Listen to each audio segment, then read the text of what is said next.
Aujourd'hui, on va briser un tabou. On parle des hauts potentiels et de leur relation tumultueuse avec le bonheur.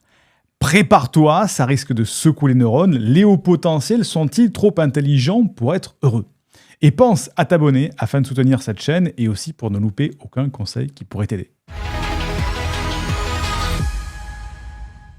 Je te souhaite la bienvenue, je suis Siegfried C, coach neurothérapeute et j'aide les personnes à s'épanouir avec leur profil atypique pour, je l'espère, co-créer un monde meilleur.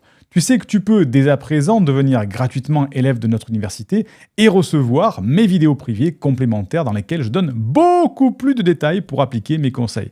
Ces vidéos sont réservées uniquement pour les élèves abonnés, le lien se trouve en description de cette vidéo ou du podcast, ou bien tape les lettres udhp.fr dans ton navigateur web, fais-le maintenant. Alors, aujourd'hui, peut-être que tu as un certain problème par rapport au bonheur. Tu as peut-être la peur de ne pas être à la hauteur de tes propres attentes élevées et de décevoir les autres malgré tes capacités peut-être exceptionnelles. Et peut-être que tu as du mal à trouver ce bonheur ou être dans le bien-être par rapport à tes différences. Et ces problèmes peuvent avoir plusieurs sources. Premièrement, l'angoisse liée à la pression constante de performer et de réussir, souvent amplifiée par les attentes externes ou internes.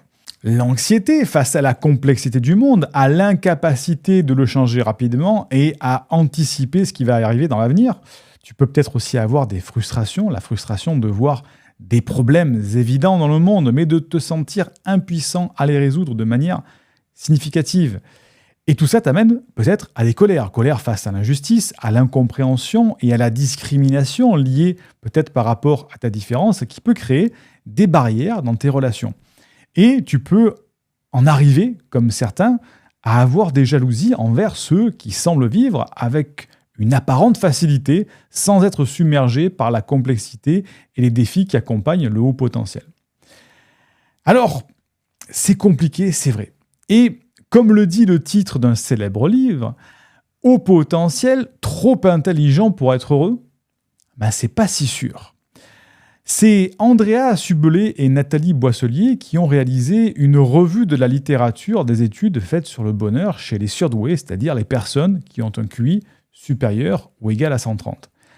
Andrea Sublet est docteure en psychologie, elle est psychologue et psychothérapeute. Elle est également enseignante au département de psychologie de l'Université Côte d'Azur et elle est chercheuse dans un laboratoire de neurosciences cliniques. Et Nathalie Boisselier est psychologue clinicienne et titulaire d'une maîtrise de psychologie cognitive avec une option neuropsychologie. Ces deux personnes ont trouvé 3 études qui parlaient du bonheur et du bien-être subjectif des adultes au potentiel et je te la fais courte, conclusion, le bonheur et l'intelligence seraient 2 données indépendantes et l'intelligence au sens du QI favoriserait le bien-être et la satisfaction dans la vie. Alors, c'est à prendre avec un petit peu de recul, car ces études portent uniquement sur les personnes ayant passé un test de QI et ne tiennent pas compte de ce que l'on peut appeler la douance au sens beaucoup plus large.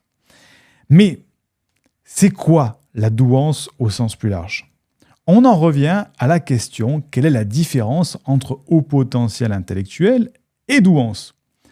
Pour comprendre, il faut comparer le fonctionnement de ton cerveau à celui d'une voiture de course. Le QI, le quotient intellectuel, c'est comme si on plaçait uniquement le moteur de la voiture sur un banc d'essai. Le QI ne mesure que la cylindrée du moteur, sa performance technique nue. Mais est-ce qu'une voiture de course peut gagner sans sa carrosserie, sans son châssis, sans ses pneus et surtout sans le pilote pour la conduire? Tu le comprends, le quotient intellectuel, le QI, fait partie de la douance, mais la douance n'est pas limitée au QI, puisque la douance peut être artistique, musicale, verbale, etc. C'est la même histoire pour les mots surdoué et HPE, haut potentiel émotionnel. Surdoué et haut potentiel émotionnel, est-ce que c'est la même chose? Par exemple, tu te sens submergé par tes émotions, mais tu te reconnais dans les descriptions du haut potentiel. C'est l'angoisse d'un mélange qui fait vaciller ta confiance en toi, surdoué ou simplement hypersensible. Eh bien, le monde du haut potentiel est très complexe. Mais 2 grands courants se détachent.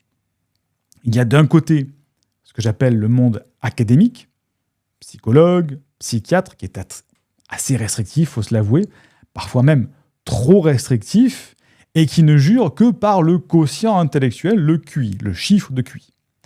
Et de l'autre côté, tu as le monde que j'appelle le monde libéral, la psychanalyse, les coachs, les thérapeutes plus ouverts, parfois trop ouverts, qui abordent la douance de manière plus holistique, plus globale. Alors, surdoué ou haut potentiel émotionnel? Bien, c'est une question de point de vue. Et pour le découvrir, pas de solution miracle. Tu vas devoir explorer en détail cet univers afin d'en comprendre tous les tenants et les aboutissants. Alors, HPI, HPE, QI, THQI, zèbre, surdoué, philo-cognitif, c'est la pagaille, c'est la même chose. Tu touches du doigt la problématique du haut potentiel.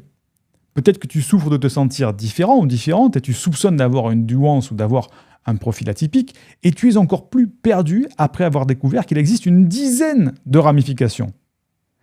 Alors, sache que chaque expert y va de sa propre définition et prêche pour sa propre paroisse, peut-être pour sortir du lot. Et en fait, tu es le seul ou la seule à pouvoir comprendre qui tu es vraiment au fond de toi.